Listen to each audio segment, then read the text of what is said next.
avec Elisabeth Borne qui doit donc commencer demain un voyage officiel de 2 jours en Algérie. Au programme hydrocarbures, je vous le disais, et visa puisque Paris veut plus de gaz et de pétrole, qu'Alger veut davantage de visas en France. Les deux pays cherchent à se rapprocher. L'Algérie cherche même à s'ouvrir davantage et à diversifier ses rentrées.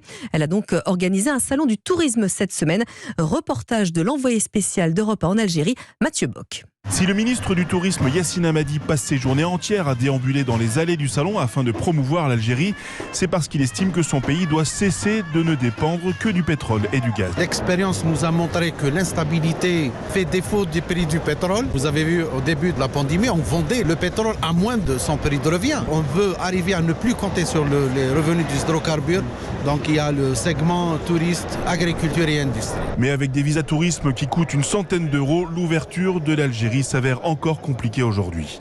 Lors de cette rencontre, la priorité pour Paris et Alger restera encore une fois donc pétrole algérien contre visa français, explique Kader Abderrahim, maître de conférence à Sciences Po. Pour la question du tourisme, je crois que c'est très prématuré. Du côté algérien, il y a la question des visas. Et puis côté français, je crois que le gaz va être l'un des gros enjeux. Le président d'Engie accompagne la première ministre. Et preuve que la France attend beaucoup de cette rencontre, 17 ministres feront le déplacement, soit plus d'un tiers du gouvernement français. Alger, Mathieu Bock, Europe 1.